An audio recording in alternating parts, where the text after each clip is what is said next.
So I was checking the new Civic or Integra Type R brake, or Type S brake. Oh, you know what I mean? okay, yeah. So you fitment for it. So and it looks like it's like similar in size to the old brake, just not the same type of brake, right? But what's It's not the same interesting type. It's not the same type of brake.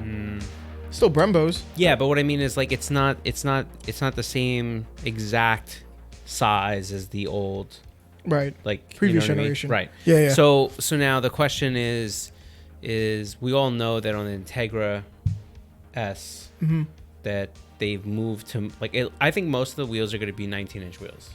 Okay. I think the specs are out on that. Yeah, I think they are 19s. Yeah, most of them are going to be 19s, and I think then they have a 20-inch wheel package, which like always baffles me, because I think people like I agree that in some capacity wheels look better When they're big. Yeah. But then it also gets me when you almost do that at the detriment of having a small tire. Oh, yeah. I mean, it's a hard kind of, middle ground to kind of find out. I don't think it's hard. Why? Well, because I think it's a give and a go. I think the problem is that like that's some people value wheel more than they value tire, right? Those are also the same people that complain when they destroy their wheels and they don't know why. Well, I feel like now that kind of, or they don't. Well, bodies of cars are kind of just getting bigger. Like we can definitely agree upon that. They're bigger. Yep. Like take the Civic for example. The Civic now is just a bigger car than it used to be.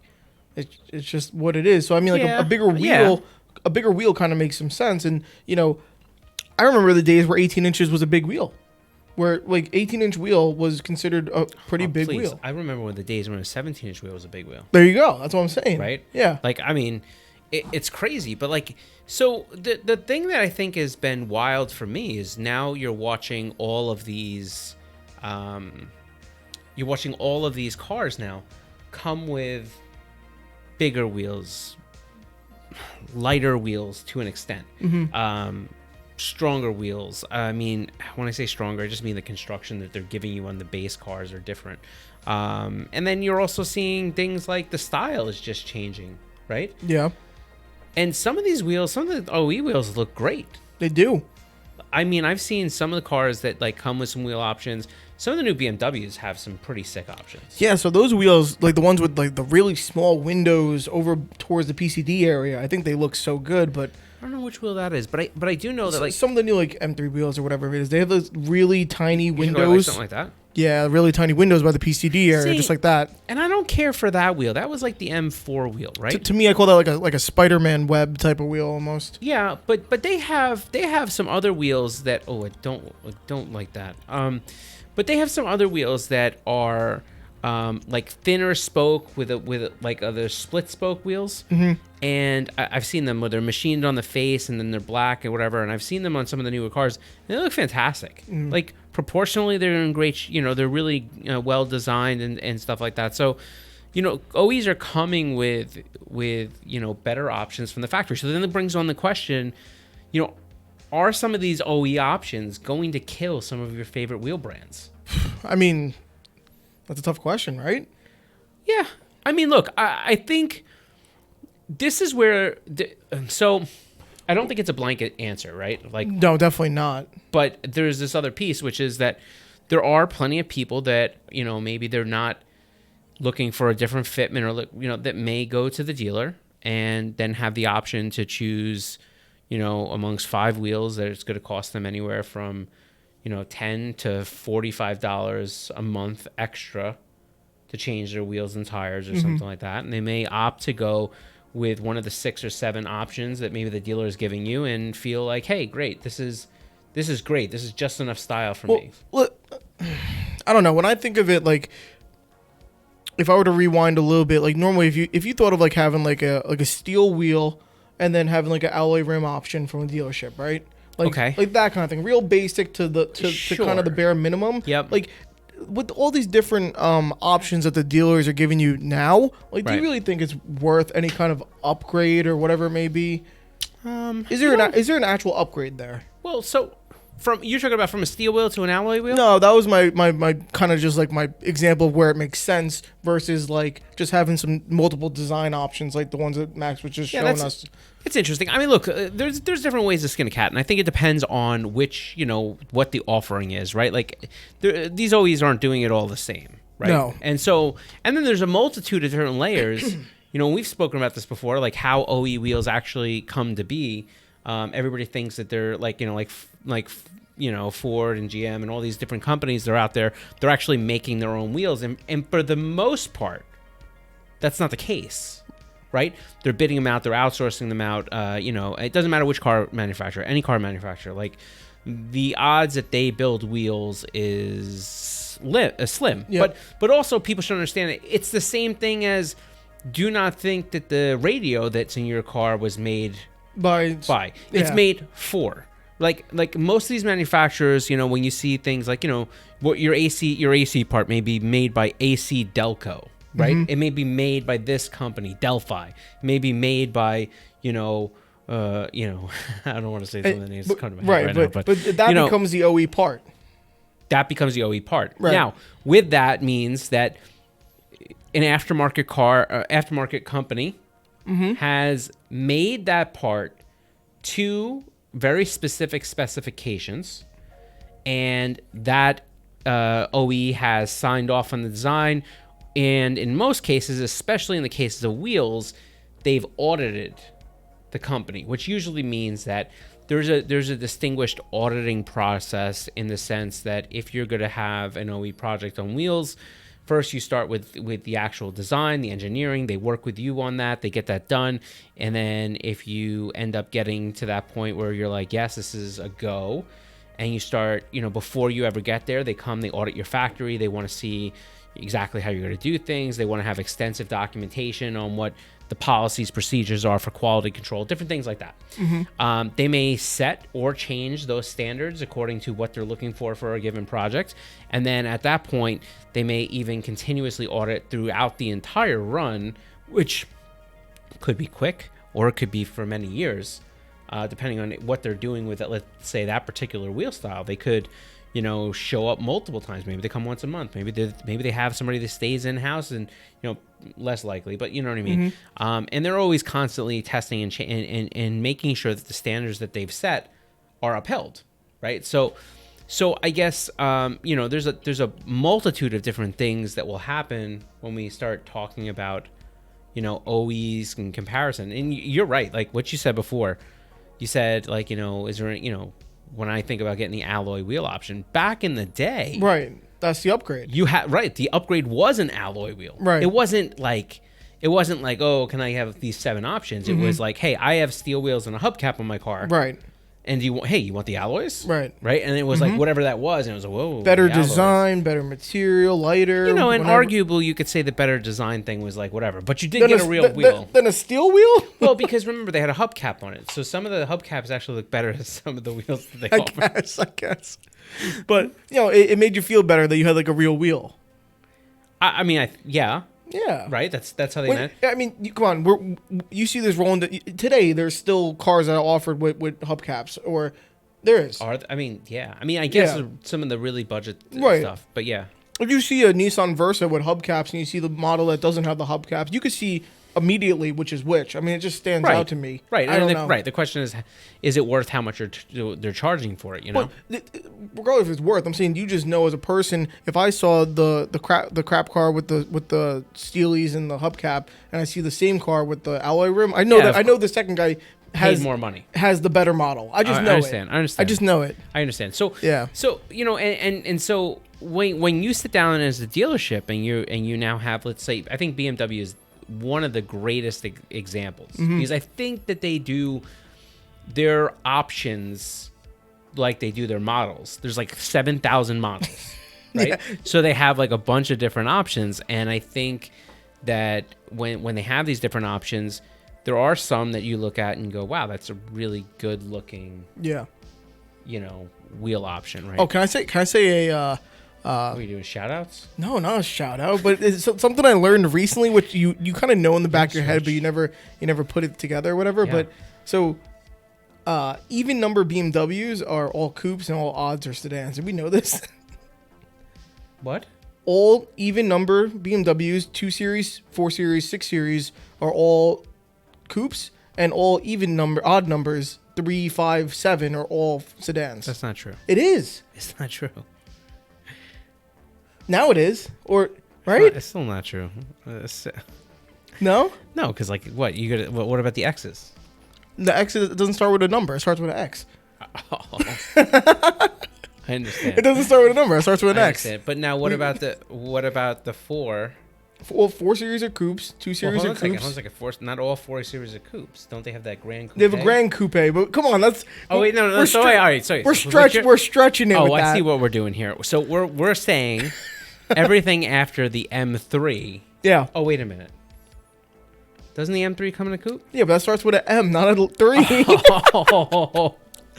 All right. Yeah. Well, folks, we may need to use a decoder ring to be able to figure out which is theory. No, but it's not a All theory. right, I'm just saying. All right. No, you're right. I appreciate that. I just thought it was interesting Yep. because if that's what they originally thought when they made up this numbering scheme, it's not bad. So here's what I do know. The Germans are amongst the most complicated car manufacturers that you could ever do. Backward I don't know. engineers. I think sometimes the Swedes, and what I mean by that is like Volks, Volvo. I think that they were like, we can definitely try to outdo them. But they didn't do it through having like better cars. They did it by making them more complex. Yeah. That's my theory on German engineering. Fair enough. Yeah. But BMW probably has some of the best number of options and different things. Everything from that stuff that only OEs can get away with. By the way, do you think there's like an OE wheel force field? What do you mean? Well, like we can make the ugliest freaking wheels, and all of a sudden we put them on a car, and everybody's like, "Wow, that's crazy awesome." Yeah. But if an aftermarket company made it, to be like, that is the Ugliest ugliest thing, yes. and it would never sell. Yes. With the exception of a few companies that I would like to mention right now, but I'm not going to. No, there's a lot of ugly OE wheels. And, and quite frankly, a lot of the ones that are coming out on just even like more economy type cars or whatever they're really dated looking, I feel like. I don't know. I mean, you see... Well, but don't you think there's a whole reminiscent thing that has been happening in the past 5-6 years of a lot of wheel companies, even aftermarket wheel companies, kind of taking a retro style and trying to adapt it to a modern flavor? I guess so. I think with black wheels becoming more common as an OE thing, I feel like you start seeing the combination of like a gloss black with a machine face a lot more as an OE option for a lot of just kind of regular cars. And to me, it kind of just looks like a pretty dated aftermarket wheel. Yeah, it's hard. I think I often think that it's like this weird circle, right? Like the OE looks to the aftermarket for different designs to put onto some of these cars to bring them up to standards, and then the aftermarket kind of looks back to the OEs and says, well, I guess they're kind of doing this, so we should go to this, or we should pivot away from this. Like it's a weird relationship that, like, if you had to draw one of those charts about how designs go, I think how they relate to the OE versus right. It's like not there's like no like heavy correlation. I don't think, you know what I mean. It's almost like the opposite in a weird way. Yes, I mean, so you said earlier that you were saying that some of these better designs or whatever might make like a different actual different level of function kind of thing. Yeah. But you were also saying that you were thinking that the better designs could eventually put some of these aftermarket wheel companies, your favorite aftermarket wheel companies, out. Yeah, I mean, I don't know if I was advocating for it, but I mean, I do think that there's, you're gonna see there's so many car companies now, and when they come out with some of these options that really look good, I think you're gonna definitely lose some of the people that maybe change the wheels that came on their car for the style only. Exclusively for the style. Yeah, I think so. I mean, I think that there's pieces of this, right? Customization. Like, there's always going to be the group of people that are not going to want to have what everybody else has. Right. And even if you get that exclusive wheel package, not good enough. This is super expensive, so not a lot of people get there. You always know that even when you buy that, there's going to be some level of other people that have that same thing. Yeah. Now, the same theory, I guess, applies with aftermarket wheels, right? Like, you have one style, somebody else can buy it. Chances are less, though, because it's not a preset package. Well, and I also think, right, yes, you know, at least on your car in your area. Exactly. Right? Yep. So I think that there's definitely an element of, yes, I want to change my wheels to make them look different. I think that you're always going to have the person that has the ability to want to change their fitment. Yeah. Right? Like, the OEs are always going to have a range of wheel that they stay within. Like, yeah, this is where we live. And definitely on the more, obviously on conservative side, it's always going to be. Yeah. Yeah. You know? Yeah, right. And so the ability that the aftermarket serves in the biggest portion, to me, besides, right behind this customization or style, is that you can change the overall attitude of your car.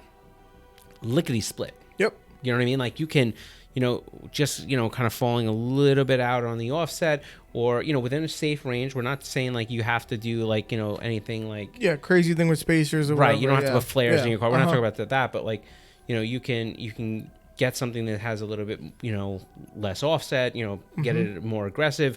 Maybe go to something that gives you a wider tire. Yep. These are all details that, like, when you lower your car a little bit or do some of those things and you see the car from the rear, these are the things that give that car, like, that mean look, right? Do you feel like that aggressive wheel options are becoming more common from the OE, from the manufacturer? I think that they're certainly getting more aggressive than they ever have been before, but I think that comes through the nature of function and necessity. How so? Well, so think about it like this. Listen, let's talk about something that's been happening with wheels for a while. Okay. So wheels, whether it be an OE or an aftermarket, have started to see like more abuse given to wheels. Okay, and what's happening here is all these OEs, they're going to stiffer suspension, stiffer sidewall tires, smaller sidewall tires too, or less sidewall. Well, I guess so. I mean, I think you could argue that, and like I think this, like that, the Civic Type R was the perfect example. When they went to that 20-inch wheel, I mean, the tire was like whatever. Yeah, rubber bands. Yeah, but because that's what you have to do when you have a 20-inch, when you want to offer a 20-inch wheel. And you only have like everything you've done on your car is based off of a certain overall rolling diameter.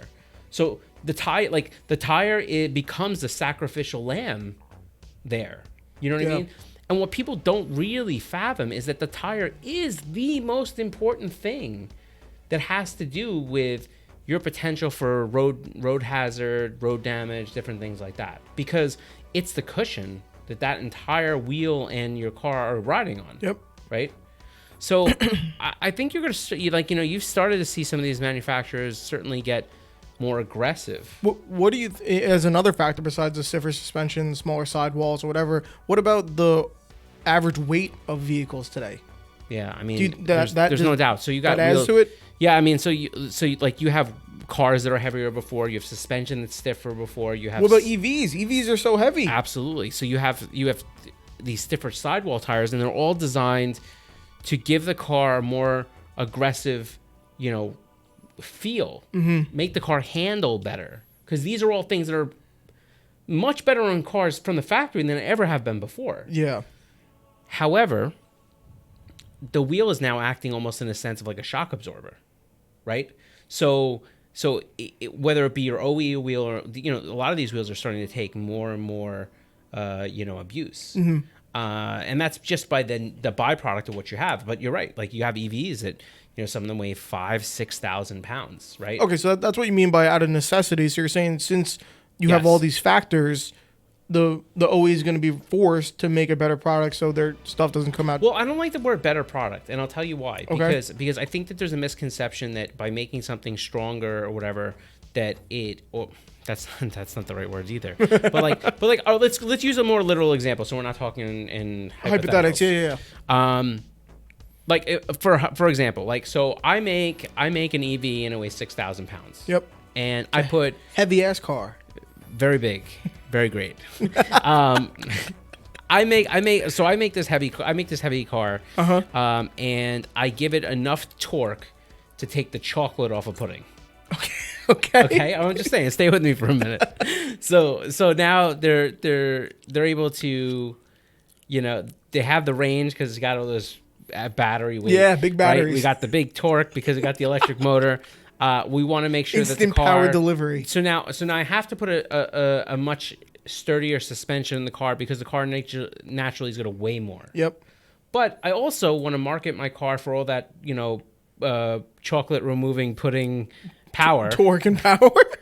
I want to be able to make sure that the wheel and tire package is able to provide that sporty feel. Mm-hmm. And to do all that, I'm going to put in a better suspension to make sure that suspension is even more sportier than the need of having a heavy-duty suspension. Okay. Right? So we're going heavy-duty suspension, but we also want to have even more sportiness. So we give this thing some really stiff stuff or really heavy-duty progressive type suspension, so that as you wind into that turn, you're getting even more pushback from the suspension. Right? Yeah. And we put all this stuff in. And then we want to have a tire that doesn't have a lot of sidewall roll because that's going to give us, again, the most responsive feel. And now we're talking about tires that may have to be specially low. Well, let's not even go there. But so now again, what do you have? And we're going to put a bigger wheel in the car. Okay. Right? So right there, what we're left with this whole big thing where now that wheel, to be able to keep up with all that extra weight and different things, it naturally has to be load rated much higher than your typical passenger car, internal combustion engine. And what does that do to the wheel? Well, so usually what would do is when you're talking about increasing load rating, you're talking about, increasing the thickness of the wheel, you're increasing, the amount of mass that's used in the wheel because you're going to increase the amount of load that wheel can hold statically. So it'll be a more appropriate product, but downside is it'll probably be heavier? Right. Okay. But then we just told you that we have these batteries that have to have a certain range. Yeah. So what do we have to do?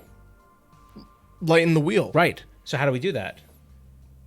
A different construction process. Absolutely. So now you're seeing by necessity, these wheels you're seeing them come from the factory. They have to be forged.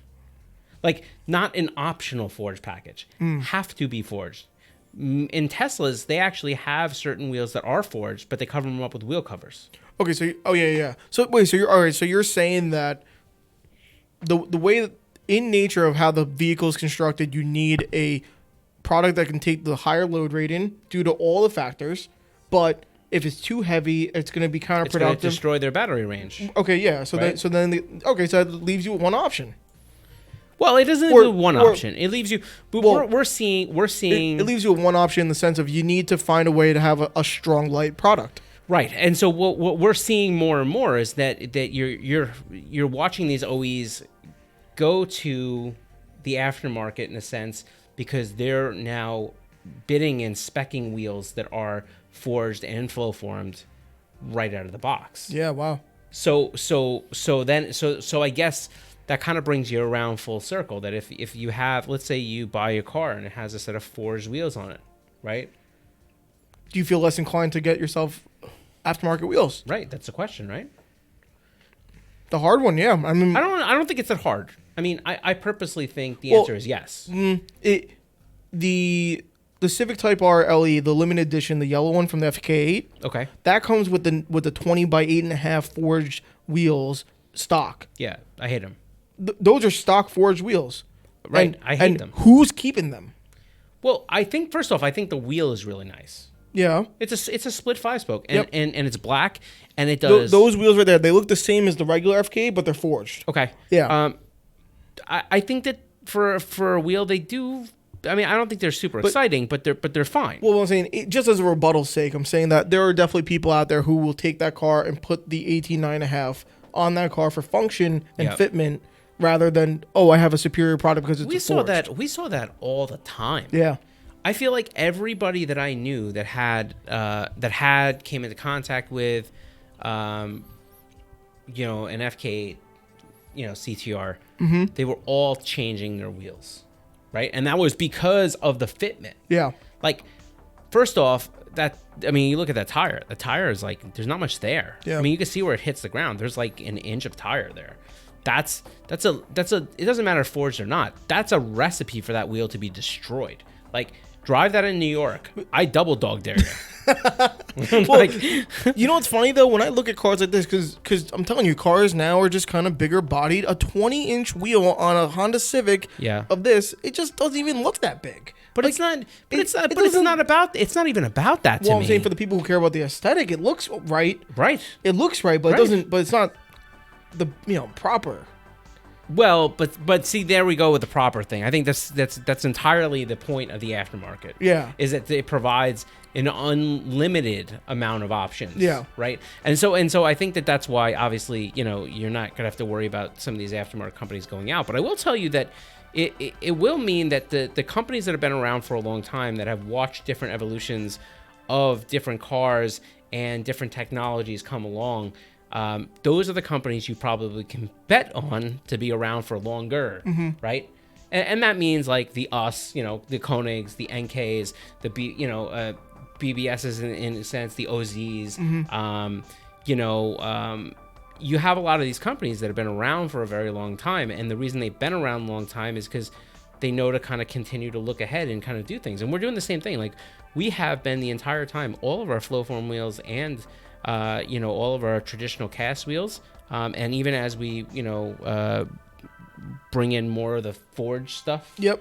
We're not just it's not just about the construction. It's about the construction along with all the R&D that goes into making these wheels be able to be better shock absorbers and things like that. And that's crazy to think about, but it is how we have to think. Yeah. And unfortunately, there's so many different, companies out there, or importers of different things. There's just a lot of wheel companies. Like, you don't realize there's a lot of little wheel companies. Tons. And those companies, they're not there yet. They're still speccing out things based off of primarily fitment or style or different things. Target cars or whatever it may be. Yeah, so they do everything. Maybe the wheels do most of the things right, but as far as the longevity of how they'll respond to a lot of the different things that are kind of going on in the industry, that's the question. Will they have trouble continuing? And that's really up to them to decide, not us, not anybody else, Right. But I think it's interesting because with so many OE choices, I think you're still gonna have that situation like the Civic Type R, where I'm gonna get the thing, and for me, there's just not enough tire out there. No. One, I want it to be more aggressive. Or tire options. Right. Think that thing eats front tires. Yeah. Especially if you stay at that size.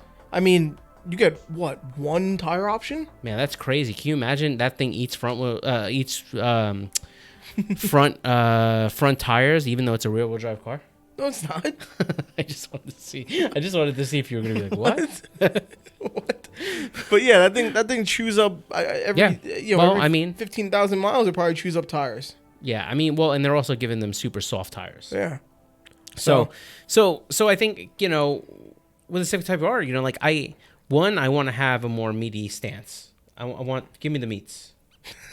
Arby's? We have the meats. No. I don't even like but then also, like, I want to have more meat, but I also want to have that wheel pushed out a little bit more. And I want to be able to know that when I, one, drive on the road, I have a little bit more cushion, but two, when I go to the track, that I have the right tire, and I don't feel that 20-inch tire, gives me what I need. But I think everybody I knew that had an FK8, CTR, I think they all changed wheels. I know a few people that went down to 19s, and I arguably think that it doesn't look much better. I think the 18 really looks at home on that car. Yeah. Well, I think most owners. That's flavor thing. Yeah, right? I think most owners found the 18 is kind of that sweet spot. Yeah. But it's interesting. I mean, like, and I think the same thing holds true with even like, Teslas and some of these electric vehicles. They may be coming with cool looking wheels, but they're not, necessarily aggressive by any sort of means. And, the one thing that people don't really acknowledge is that, like, all right, let's say you go out and you buy yourself a brand new car from the factory. Forget about the EV stance. Okay. It comes with a wheel that usually is very heavy comparatively to what you could replace it with from the aftermarket. Yep. Now, there's a couple things about that. The first thing is, obviously, the aftermarket may have a different construction type that allows them to take away more weight. Yep. The other thing about it is that, remember, when you're a performance-oriented person or you're an enthusiast, you may drive your car differently than your grandma, right? And what I mean by that is, when an OE puts a regular wheel on a car, they have to load rate this thing to go through hell and back. Yep. Because they know that grandma does not look at the road at all. In fact, she almost gears towards the potholes. Yeah. I mean, have you ever ridden with your grandma? My grandma does not drive. Okay, well, good for her. Yeah. If you've ever driven with anybody that's maybe a little bit older, your parents, whatever it may be, it seem when you're sitting in the passenger seat that maybe those bumps and things, they come up on you just wait. Whoa, well, didn't see that one there. Of course not. Well, but the point is that, they need to make sure that those wheels will take, just a massive amount of abuse. So they load rate them to usually crazy proportions over what's necessary. Yep. Right? And so the aftermarket, we load, more weight into the, more load rating into the wheel, but we do it in a way of knowing that, we're making these wheels for performance, oriented people. Now, not all of them. We have plenty of, wheels that have a much higher load rating, and but their intention is that they're going to end up on as OE replacements, or they're going to end up as the person looking just to make the car look a little bit better, or maybe I just want a black wheel option, right? Mm-hmm. But when we get into things like flow form wheels, or even the forged stuff, like if you look at a lot of these different companies, the load rating is super important, and the job of the person is to really make sure that they're properly picking the load rating that is best for their needs. And you've heard me say this 1,000 times, like, always pick a wheel based off of your need, and then in your use, and then then you can go with the style and the different things like that, right? And I think that an aftermarket wheel, we can give you something that's totally strong, that exceeds the load rating required by the vehicle. It's very safe, but it also trims out maybe some of the extra weight that we don't need grandma to worry about using. Right. And that gives us a good jump on being able to try to give you a lighter wheel that's going to give you more vehicle response, better handling feel, and be able to put this wheel now into a class where you really can feel that throttle response. Mm-hmm. And so, and at the same time, you're able to then, get something a little bit wider, or do better something fitment, less rotating mass, all the good stuff. So I think that as long as there's vehicles that have wheels that roll, there'll be aftermarket. Well, I just think the Jetsons are like not far behind. Listen, I saw this hilarious video of this guy, and because you said allows the vehicles to roll, he does this tutorial video on rotating tires. He goes, "I'm going to show you how to rotate your tires," and he jacks up the car, and he goes, "You're going to want to put a mark on the wheel so it's at 12 o'clock, and you're going to want to put a mark on your fender just to have it so it lines up." Not spin the wheel. And he goes, "You want to rotate your tires?" He just spins the wheel like 3 times. He goes, "Now wait until the line is lined back up, and you rotated your tires." And he jacks down the car, and he's like, "All right, we're all done." It was a parody though. Of course. Well, but I don't take anything for granted anymore. But he's playing it off like it's official. Yeah. So like if you really don't know, that's really funny. Right. But my favorite let's go change the blinker fluid. Yeah. Right. Yeah. It's like that. Yeah. All right. Here we're gonna change the muffler bearings. Yeah. It was funny. That's wild. I don't know. I just think that there's so many. There are and a lot of people should understand, like when we talk about OEs and wheels, we're clearly segregating them into different categories. But the truth is, most of the companies, or most of the wheels that are on these OE cars, they're somehow produced by an aftermarket company. How do you rotate your tire? Right? Whether it be, like we've done some OE. It's not necessarily our favorite thing to do, but there's a lot of other companies, like NK builds BBS builds, OE project. Raise builds, OE stuff. A lot of stuff for Nissan they do. Some of the stuff is limited run. Maybe it's on a Nismo edition something. Maybe maybe the other stuff just comes on, let's say, an Evo, Lancer Evolution, right? Mm-hmm. Maybe they have, just one of the wheel options that you can choose in the 7 different options that's available on a car. But a lot of these companies, and we've done certain projects for these OEs too, and we're developing wheels. Sometimes the name's on it, sometimes it's not. Like that's all part of what they want. And I think that you have to understand that the technology is very good. It's just you're watching cars demand different things, and you're going to see OEs have one perspective, and the aftermarket's always going to have another. And it doesn't mean that they're any less inferior either way, right? It doesn't mean an OE wheel is bad. It doesn't mean that the aftermarket wheel is bad. It doesn't mean that one's better than the other, but there is going to be different options and choices. And as long as you're looking for options and choices, there's always going to be some sort of aftermarket following until the Jetsons take over. And then, we're going to have to figure out how to change Elroy's, flux capacitor. It's easy. Yeah, you just throw it out. Yeah. So, I don't know. What else do you think about the whole wheel thing? I mean, I think that with some of these cars now, like some of the wheels that are coming on them just look like I don't even know what they're doing. Some of the wheels look like that. Whew. Well, for people who couldn't hear this, Max just said he loves that, and I've seen this in person. Mm-hmm. The wheels they're eye-catching. Yeah, but like, well, let me put it this way. I've seen those wheels in person. They are eye-catching, but they look peculiar.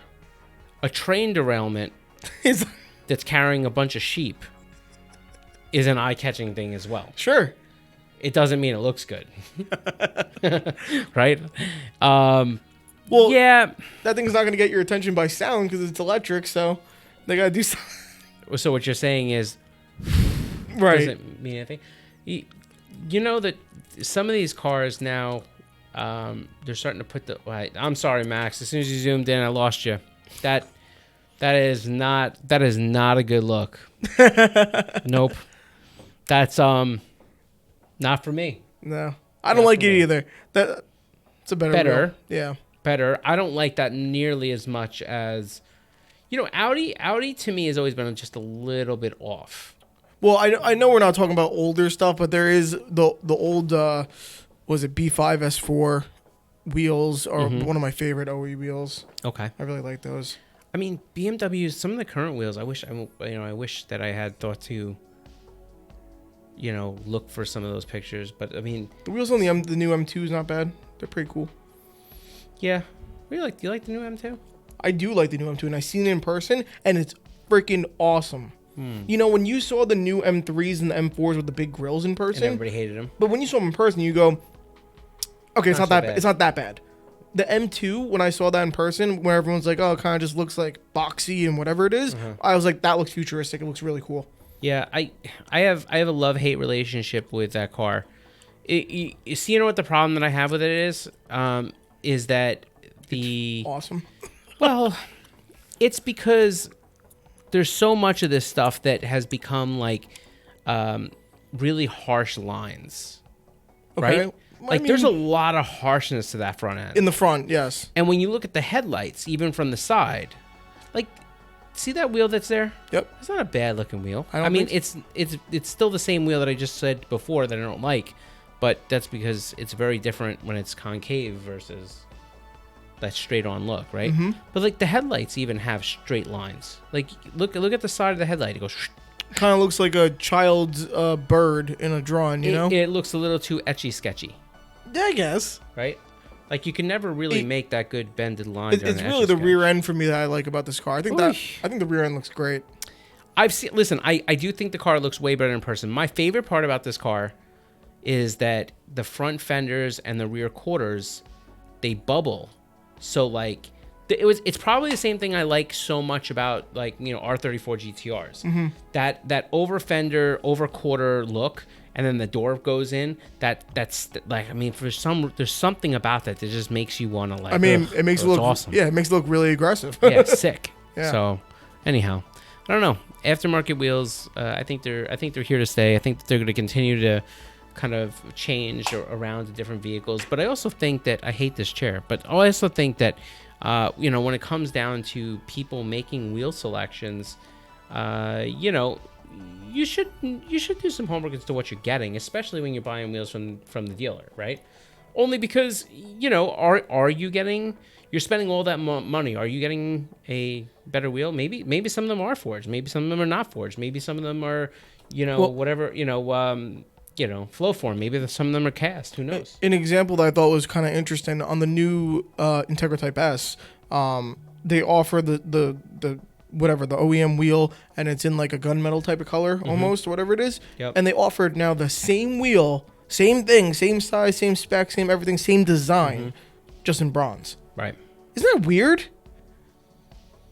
No. I don't know if they're going to cost money for that, or it's going to just be a swap out kind of choice. I don't know if it's going to be a swap out choice. Everything is going to cost, these right? Companies do cost money. But yeah, I think it's funny that they offer that bronze. It's interesting because like I saw a couple one or two of these cars already. Have you? Yeah. Oh wow, I have not. I haven't even seen that. Well, only once on the road. One Civic Type R. I've only seen one on the road, Yeah. but I never got to like see one in a parking lot. Yeah. Yeah. Well, but nobody's gonna buy that car and bring it to the parking lot anymore. Yeah, I know you gotta put that in underneath the car shield. Pretty much, impenetrable force field. Yeah. So I don't know. Let us know what you think. Let us know if you think OE wheels are getting to the point where they're just so good that you don't see people changing or upgrading their wheels, or is as long as cars roll, will aftermarket wheels be here forever? I think so. Me too. Yeah. And even in the more basic sense of just maybe you're the guy who lives in areas with bad weather and you just need a second set. Of value. Yeah. Well, no, I mean, or you just need a second set for summer, winter. Because these OE wheels are crazy expensive. So expensive. So I mean, even if you need a second set for just for winter wheels, right? There's so many people who do that. Yeah. Yeah. I mean, if you live in an area where you're allowed to use studded tires. Oh yeah. Well, you have to. I mean, you have to. In the New England states, if you're in the North Midwest, if you're in Canada, then there's clearly you're gonna have another set of wheels. Yep. Just the way it is. So anyhow, drop your comments. Let us know. Also, let us know what you think about this new little setup here. Yeah. It's got me all discombobulated. Scott looks like he has a nice tan. I do have a nice tan. What are you talking about? You do, yeah. I mean, it just shows even more. You know what my nickname is, right? Tan Scott. Island Fresh. Anyhow. He goes to Antigua once. I go once. He comes back as Island Fresh. Island Fresh. This is my nickname. That's what they called me down there. If anybody was looking for me, don't say it was Scott here. You just say, what about the boy Island Fresh? And then, and then they'll know me. Anyhow. Take care of yourself. We'll be back next week.